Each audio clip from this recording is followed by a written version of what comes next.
ഈ ഹമാസിൻ്റെ വലിയ നേതാവ് കൊല്ലപ്പെട്ട യഹിയ സിൻവാർ, സിൻവാറിൻ്റെ ഭാര്യയുടെ ഒരു വിശേഷം വരുന്നുണ്ട്. സിൻവാറിൻ്റെ ഭാര്യയുടെ പേര് സമർ മുഹമ്മദ് അബു സമർ എന്നാണ്. അവർ റാഫയിൽ നിന്ന് തുർക്കി അതിർത്തിയിലൂടെ തുർക്കിയിലേക്ക് ഓടിപ്പോയി എന്ന് മാത്രമല്ല, മക്കളുമായിട്ടാണ് ഓടിപ്പോയത്. അവിടെ വേറെ ഒരാളെ കല്യാണം കഴിച്ചു എന്ന വാർത്ത പുറത്തു വരുന്നു. ഹമാസിൻ്റെ തന്നെ നേതാവായ ഫാത്തി അഹമ്മദാണ് ഈ കല്യാണത്തിന് സഹായിച്ചത്. അപ്പോൾ ഭർത്താവ് കൊല്ലപ്പെട്ടിട്ട് കഴിഞ്ഞ ഒക്ടോബറിൽ കൊല്ലപ്പെട്ടതാണ്. 1 വർഷം തികയുന്നതിന് മുമ്പ് ഈ സ്ത്രീ ഹമാസിൻ്റെ സ്വാധീനമുള്ള ഗാസയിൽ നിന്ന് ഓടി സമാധാനത്തോടെ ജീവിക്കാൻ കഴിയുന്ന തുർക്കിയിലേക്ക് പോയി പുതിയൊരു ഭർത്താവിനെയും കണ്ടുപിടിച്ചു. എന്താണ് ഇങ്ങനെയൊക്കെ ഇവർക്ക് ചെയ്യാൻ കിട്ടിയ ആദർശമൊക്കെ വഴിമുട്ടിയ? അല്ല, ഇസ്ലാമിൻ്റെ ഒരു വഴി ഉടനീളം അങ്ങനെയാണ് സാർ. അത് വിധവകളെ കല്യാണം കഴിക്കുക എന്നത് വലിയ മഹത്തായ കാര്യമായിട്ട് പ്രവാചകൻ്റെ തന്നെ ജീവിതത്തിൽ പറയുന്നുണ്ടല്ലോ. പ്രവാചകൻ്റെ ഈ 13 ഭാര്യമാരിൽ ഏറിയ കൂറും യുദ്ധത്തിൽ വിധവകളായി തീർന്നവരാണ്. വിധവകളാക്കിയിട്ട് കെട്ടിയതാണ്. അതിനെ അല്ല, സ്വാഭാവികമായി വേണമെങ്കിലും അങ്ങനെ തീർച്ചയായിട്ടും ഭർത്താക്കന്മാരെ കൊന്നിട്ട് ഭാര്യമാരെ കെട്ടി എന്ന് പറയുന്നതാണ് ഏറ്റവും ലളിതം. അല്ല, നേരിട്ട് കൊല്ലുന്നതല്ല, അവരുടെ പ്രവാചകന്റെ പക്ഷത്ത് കൊല്ലപ്പെട്ടവരാണ്. അതൊക്കെ ഞാൻ പറയുന്നത് അതിന്റെ വിമർശനങ്ങൾ ധാരാളമായിട്ട്, പ്രത്യേകിച്ച് നമ്മുടെ യുക്തിവാദികളും എക്സ് മുസ്ലിംസ് ഒക്കെ ഉയർത്തുന്ന അത്തരം ആരോപണങ്ങളുണ്ട്. വിമർശനങ്ങളാണ്, നല്ല വിമർശനങ്ങൾ. ഇസ്ലാമിന് നല്ല വിമർശനം ആവശ്യമുണ്ടെന്നേ, വന്നോട്ടെ, വരേണ്ടതുമാണ്. പിന്നെ ആരെയും ഈ വിമർശിക്കാൻ പാടില്ല, ഇസ്ലാമിനെ മാത്രം വിമർശിക്കാൻ പാടില്ല എന്ന് പറയുന്ന ആ നിലപാടുണ്ടല്ലോ, അത് ശരിയല്ലല്ലോ. ഈയിടെ ഫസൽ ഗഫൂറും പറയുന്നത് കേട്ടു, നിങ്ങൾ വേണേൽ പണ്ഡിതന്മാരെ വിമർശിച്ചോ, ഇസ്ലാമിനെ വിമർശിക്കാൻ പാടില്ല. മാതൃഭൂമിയിൽ മാധു പങ്കെടുത്ത ചർച്ചയിൽ പറയുന്നത് കേട്ടു. ആര്? ഫസൽ ഗഫൂർ. എന്തർത്ഥമുള്ളത്? മനുഷ്യരാശിയോടൊപ്പം സഞ്ചരിച്ച ഒരു ആശയം, ഇപ്പോൾ 10-15 നൂറ്റാണ്ടായിട്ട് ലോകത്തിൽ നിലനിൽക്കുന്ന ഒരു ആശയം. ആ ആശയം വളർന്നു വരുന്നതോടൊപ്പം തന്നെ ആ ആശയത്തിനെതിരായ പഠനങ്ങളും വിമർശനങ്ങളും വരൂലേ? മാത്രമല്ല, ഞാൻ കേട്ടിട്ടുള്ളത്, നല്ല പണ്ഡിതന്മാർ പറയാറുള്ളത്, എപ്പോഴും നമുക്ക് ചോദ്യങ്ങൾ വന്നുകൊണ്ടേയിരിക്കണം. ചേകനൂർ മരിച്ചിട്ട് 33 കൊല്ലമായി. വലിയൊരു സുന്നി പണ്ഡിതൻ മാത്രമേ കിട്ടിയുള്ളൂ. അല്ല, ഒന്നും കിട്ടിയിട്ടില്ല. അപ്പൊ അദ്ദേഹം പറയുന്നത് അത് അദ്ദേഹത്തിന്റെ ആണോ അല്ല, എന്തായാലും അതേ ഉള്ളൂ. ഈ 33 കൊല്ലമായി എന്നോട് വലിയൊരു സുന്നി പണ്ഡിതൻ, സമസ്തയുടെ മുശാവറയിലുള്ള ഒരു പണ്ഡിതൻ എന്നോട് പറഞ്ഞത്, മാഷെ, ഈ ചേകനൂരുള്ള കാലത്ത് ഞങ്ങൾ എല്ലാവരും രാവിലെ ഉണരുമ്പോൾ പുതിയ ചോദ്യങ്ങളുണ്ടോ ഇന്ന് ഞങ്ങൾ അന്വേഷിക്കുമായിരുന്നു. ഇപ്പൊ ചോദ്യം ചോദിക്കാൻ ആളില്ലാതെ പോയി എന്നാ അദ്ദേഹം പറഞ്ഞത്. ഓക്കെ, ഞാൻ പറഞ്ഞു വന്ന ഇപ്പൊ ഈ വിഷയത്തിലേക്ക് വന്നാൽ, വിധവകളെ വിവാഹം ചെയ്യുന്നതിന് വിശേഷമൊന്നുമില്ല. പിന്നെ ഒരു ഇസ്ലാമിന്റെ കൺസെപ്റ്റിൽ തന്നെ സ്വതന്ത്രയായ ഒരു സ്ത്രീ വിധവയായി കുട്ടികളെ നോക്കി, കുട്ടികളുടെ പാരന്റ്, കുട്ടിയുടെ രക്ഷിതാവ് എന്നൊരു കൺസെപ്റ്റേ ഇല്ല സ്ത്രീയുമായി ബന്ധപ്പെട്ട്. രക്ഷിതാവാകണമെങ്കിൽ ആ പുരുഷനായ ഒരാൾ വേണം. ആർക്ക്? അമ്മ രക്ഷിതാവല്ലേ?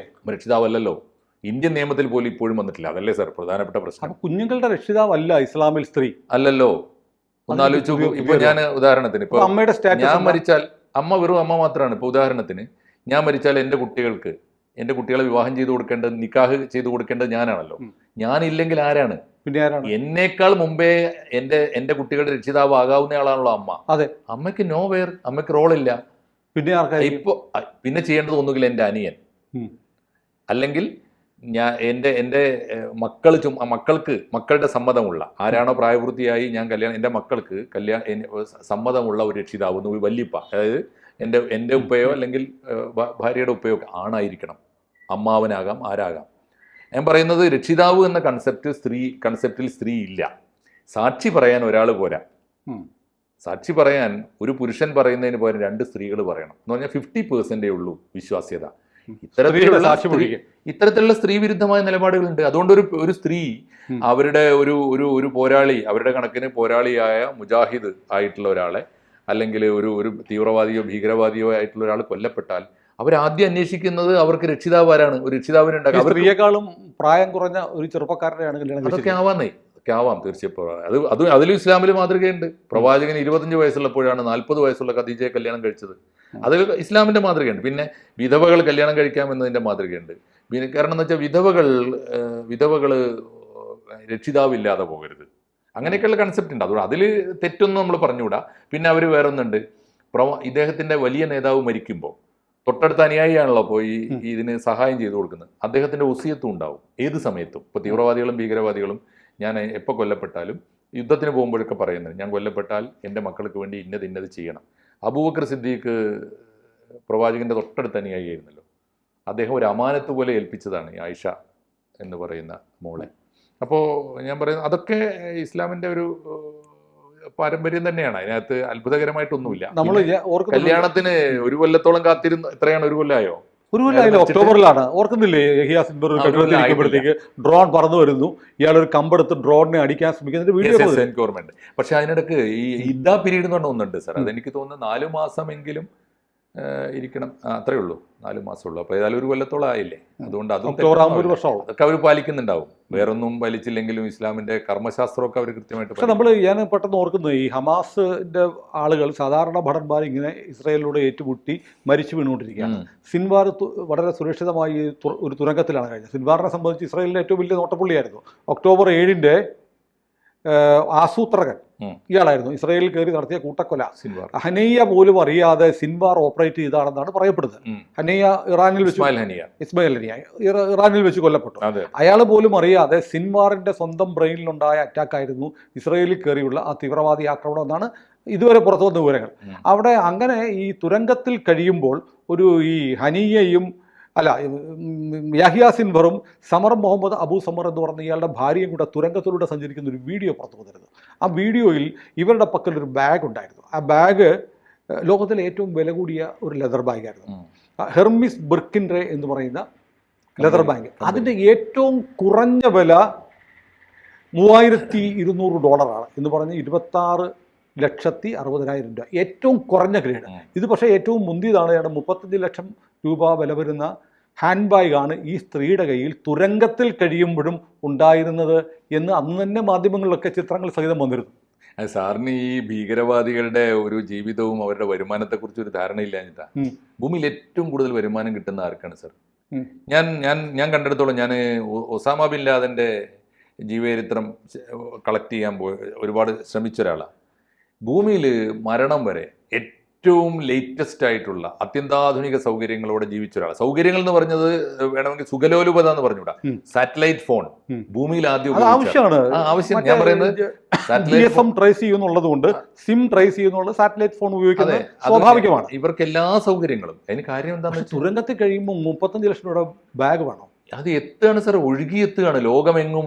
ലോകമെങ്ങുമുള്ള മതമൗലികവാദികൾ, രാജ്യങ്ങളുടെ ഏജൻസികൾ ഈ പറഞ്ഞ തീവ്രവാദ പ്രവർത്തനങ്ങൾക്ക് സഹായങ്ങൾ എത്തിക്കാൻ മാത്രമാണ്. അവരുടെ അവശത അനുഭവിക്കുന്ന ജനങ്ങൾക്ക് അവരുടെ സൈന്യത്തിനൊക്കെ കൊടുക്കുന്നതിന് പകരം സ്വന്തം സ്വകാര്യ ആവശ്യത്തിന് വേണ്ടി ഇത്രയും വില കൂടിയ ഒരു ഹാൻഡ് ബാഗിന് ഇത്രയാവുമ്പോൾ മറ്റുപയോഗിക്കുന്ന ആഡംബര വസ്തുക്കളുടെ വില എന്തായിരിക്കും? അല്ല സാർ, സൈന്യം വെറും പട്ടാളം മാത്രമാണ്. ആ സൈന്യത്തിന്റെ ദൈവങ്ങളാണ് ഇവര്. ആ സൈന്യങ്ങളും അവർക്ക് കിട്ടുന്നതൊക്കെ കൊണ്ടു കൊടുക്കും, അതിനേക്കാളും കൂടിയത് കൊടുക്കും. ലോകത്തിലെ എല്ലാ സൗകര്യങ്ങളും അനുഭവിച്ചിരുന്ന സൗകര്യങ്ങളുള്ള ഒന്നാണ് തീവ്രവാദികൾ. ഞാനൊരു കാര്യം കൂടി ഒരിക്കൽ കേരളത്തിൻ്റെ ഒരു കോൺടെസ്റ്റിൽ ഞാൻ പറയാം. മലയാളത്തിൽ വലിയ കവി, സാറിനോട് ഒരിക്കൽ ഞാൻ പറഞ്ഞിട്ടുണ്ടോ എനിക്കറിയില്ല, മലയാളത്തിൽ വലിയ കവി എന്നോട് ഒരിക്കൽ പറഞ്ഞു, മനോരമയ്ക്ക് കവിത അയച്ചാൽ കിട്ടുന്നതിനേക്കാളും റെമ്യൂണറേഷൻ തരുന്നത് തേജസ് പത്രമാണ് എന്ന് എന്നോട് പറഞ്ഞു. ഞാൻ അവരോട് പറഞ്ഞൊരു മറുപടി വളരെ സിമ്പിളാണ്. റബ്ബറിനേക്കാൾ വിലയുണ്ട് മനുഷ്യൻ്റെ ചോരയ്ക്ക്. അതുകൊണ്ട് നിങ്ങൾക്ക് ആ കാശ് തരാൻ പറ്റുമവർക്ക്, വേണോ വേണ്ടേ എന്ന് താൻ തീരുമാനിക്കുക. ഇതേ ഉള്ളൂ അതിൻ്റെ കാര്യം. അപ്പോൾ അവരുടെ കയ്യിൽ പണമില്ല എന്ന് വിചാരിച്ചു. ഭൂമിയിൽ ഏറ്റവും സമ്പന്നരാരാണ്? തീവ്രവാദികളാണ്. ഇന്ന് ഭൂമിയിൽ ഏറ്റവും നല്ല ബിസിനസ് ഏതാണ്? ഏറ്റവും കൂടുതൽ സമ്പാദിക്കാവുന്ന വഴി ഏതാണ്? തീവ്രവാദം. ഇത് നല്ല സൂചനയാണ് സാർ ഈ പറഞ്ഞത്. ഗുഹയിൽ കഴിയുമ്പോൾ പോലും ലോകത്തിലെ ഏറ്റവും വില കൂടിയ ഉപഭോഗ വസ്തുക്കളുമായി ജീവിക്കാൻ നമ്മുടെ ഭാര്യമാർക്ക് കഴിയുന്നു. അബ്ദുൽ നാസർ മദനിയുടെ കുടുംബത്തെക്കുറിച്ച് ഇപ്പോൾ ഏറ്റവും ഒടുവിൽ മദനിയുടെ PDP സ്ഥാപിക്കുമ്പോൾ അതിൻ്റെ ജനറൽ സെക്രട്ടറി ആയിരുന്ന ചിത്രഭാനു KP ചിത്രഭാനു സാർ തിരുവനന്തപുരത്ത് ജീവിച്ചിരിക്കുന്നുണ്ട്. ഞാൻ അദ്ദേഹത്തെ ഇന്റർവ്യൂ ചെയ്തിരുന്നു. അപ്പോൾ അദ്ദേഹം പറഞ്ഞൊരു കാര്യം അതാണ്, തീവ്രവാദ പ്രവർത്തനം കൊണ്ട് എങ്ങനെ ആഡംബരപൂർവ്വം ജീവിക്കാൻ വേണ്ടി പണം സമ്പാദിക്കാം എന്നതിൻ്റെ കേരളത്തിലെ ഒരു കൊച്ചു എക്സാമ്പിൾ വേണമെങ്കിൽ നിങ്ങൾക്ക് സൂഫിയ മദനിയെയും എടുത്താൽ മതി. അപ്പൊ ഇത് കൊച്ചു ഉദാഹരണം. ചിത്രഭാനു നേരിട്ട് പറഞ്ഞു. അത് എഴുതിയിട്ടുണ്ട്, അത് പുസ്തകം. നമ്മളത് നിഷേധിക്കേണ്ട കാര്യമൊന്നുമില്ല, അദ്ദേഹം എഴുതി വെച്ചതാണ്. KP ചിത്രഭാനുവിന്റെ പുസ്തകം വന്നിട്ടുണ്ട് സാർ. KP ചിത്രഭാനു PDPയുടെ സ്ഥാപക ജനറൽ സെക്രട്ടറിയാണ്. എപ്പോഴാണെന്നറിയാം PDP വിട്ടുപോയത്?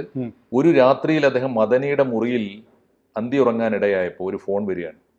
മാറാട് കടപ്പുറത്ത്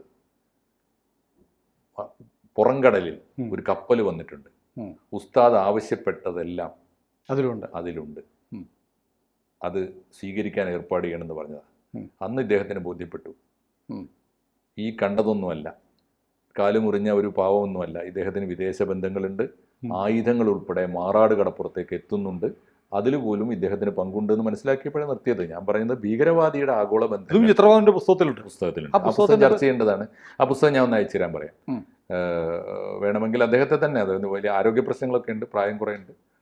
അദ്ദേഹം പച്ചക്ക് വളരെ കൃത്യമായിട്ട് പറഞ്ഞു. പുസ്തകത്തിന്റെ പേര് ഓർമ്മയുണ്ടോ? പുസ്തകത്തിന്റെ പേര് ഞാൻ നോക്കി പറഞ്ഞുതരാം, ഞാൻ എടുത്തരാം. നമുക്ക് അങ്ങനെ ഒരു പുസ്തകത്തെ കുറിച്ച് നമ്മുടെ മാധ്യമങ്ങളിൽ ഒരു ചർച്ച വന്നിട്ടില്ല. ഇല്ല അല്ലേ? അത് മൂടി വെക്കുന്നതാണ്. അബ്ദുൽ നാസർ മദനി വളരെ കൃത്യമായി ഓപ്പറേറ്റ് ചെയ്ത ഒരാൾ. ഒരു പക്ഷേ മദനി അദ്ദേഹത്തെ കൊല്ലാൻ കൊട്ടേഷൻ കൊടുത്തു. അത് കഴിഞ്ഞപ്പോൾ, ഈ പുസ്തകം വന്നു കഴിഞ്ഞപ്പോൾ PDP തന്നെ KP ചിത്രഭാനുവിനെ കൊല്ലാൻ കൊട്ടേഷൻ കൊടുത്തു. അദ്ദേഹം അതിജീവിച്ചതാണ്. അതിനെ പിന്നെ വിശ്വ ഹിന്ദു പരിഷത്തോ ബജ്രംഗ് ദളോ അവിടുത്തെ പ്രധാനപ്പെട്ട ഹിന്ദു സംഘടനകൾ അതിനെ പ്രതിരോധിക്കാൻ ഇദ്ദേഹത്തിന്റെ രക്ഷയ്ക്ക് എന്നുകൊണ്ട് രക്ഷപ്പെട്ടെന്ന് അദ്ദേഹം തന്നെ പറയുന്നുണ്ട്. ആ പുസ്തകത്തിൽ പറയുന്നു. ഞാൻ ആ പുസ്തകം എത്തിച്ചുതരാം. ഏതായാലും ഇപ്പോൾ സിൻവാറിന്റെ ഭാര്യയുടെ വാർത്ത ഇസ്രയേലിലെ പത്രങ്ങൾ ആഘോഷിക്കുകയാണ്. അതിലൂടെ ഇസ്രയേൽ മുന്നോട്ട് വെക്കുന്നത് എന്തായിരിക്കും? ഹമാസിന്റെ ആളുകളോട്, കണ്ടില്ലേ നിങ്ങളുടെ നേതാവിൻ്റെ ഭാര്യ എങ്ങനെ ജീവിച്ചു, ഇപ്പോൾ എങ്ങനെ ജീവിക്കുന്നു, ഇപ്പോൾ ഒരു ചെറുപ്പക്കാരനെ തേടി അവർ നിങ്ങളെ ഉപേക്ഷിച്ച് തുർക്കിയിലേക്ക് പോയിരിക്കുന്നു എന്ന തരത്തിൽ പ്രചരിപ്പിക്കാനായിരിക്കും ഇസ്രായേലിന്റെ ശ്രമം. തീർച്ചയായിട്ടും അത് ഇപ്പോൾ ഇസ്ലാമിനെതിരെ മാത്രമല്ല, ഇസ്ലാമിക തീവ്രവാദത്തെയും ആ അർത്ഥത്തിൽ വിമർശിക്കാനും പരിഹസിക്കാനും ഒക്കെ തീർച്ചയായിട്ടും അതൊരു അവസരമാണ്. പക്ഷേ ഇസ്ലാമിൻ്റെ പാരമ്പര്യത്തിൽ ഇവരെ സംബന്ധിച്ചിടത്തോളം ഇസ്ലാമിക പാരമ്പര്യം പ്രവാചകന്റെ പാരമ്പര്യമാണ്, ഇസ്ലാമിൻ്റെ അനേകം യുദ്ധങ്ങളുടെ പാരമ്പര്യമാണ്. ആ യുദ്ധത്തിലൊക്കെ ഉണ്ടായ വിധവകൾക്ക് പുനർവിവാഹം, ഇമ്മീഡിയറ്റ് ആയിട്ട് പുനർവിവാഹം നടന്നിട്ടുണ്ട്. അപ്പോൾ അതുകൊണ്ട് അതിനകത്ത് കുഴപ്പമൊന്നുമില്ല. പക്ഷേ ഏറ്റവും പരിഹാസ്യമായ കാര്യം ഇവരുടെ ജീവിതം എന്തുമാത്രം ആഡംബരപൂർണ്ണമാണ് എന്ന പാഠമാണ്. അതൊരു വലിയ പാഠം തന്നെയാണ്. അല്ല, ഇനി അവിടെ എത്തിയാലും ഇത്രയും ആഡംബരത്തിൽ കഴിഞ്ഞ ഒരാൾക്ക് പുതിയൊരു ജീവിതം ഉണ്ടായാലും അങ്ങനെയല്ലേ ജീവിക്കാൻ പറ്റൂ? തീർച്ചയായിട്ടും അവരങ്ങനെ ശീലിച്ചിട്ടുണ്ടാവും. അതിനുള്ള സാധ്യതകൾ തുർക്കിയിലുണ്ടാവും.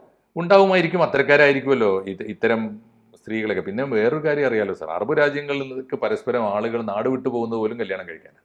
മുത്താ വിവാഹം എന്നൊക്കെ പറഞ്ഞ വിവാഹം ഉണ്ടല്ലോ, താൽക്കാലിക വിവാഹങ്ങൾ, ടെമ്പററി അറേഞ്ച്മെന്റ് അഡ്ജസ്റ്റ്മെന്റുമാണ്. അപ്പോൾ അതൊക്കെ അവർക്ക് ഇതൊക്കെ ആവാമെന്നേ.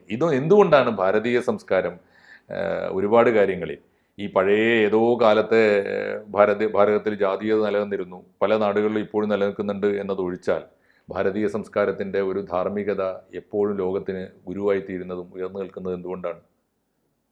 അതുകൂടി ആലോചിക്കാൻ ഇത്തരം വാർത്തകൾ പ്രേരകമാകട്ടെ. അതെ. കൂടുതൽ വാർത്തകളും വിശേഷങ്ങളും നിങ്ങളിലേക്ക് എത്താൻ ABC മലയാളം സബ്സ്ക്രൈബ് ചെയ്യുക, ബെൽബട്ടനും അമർത്തുക.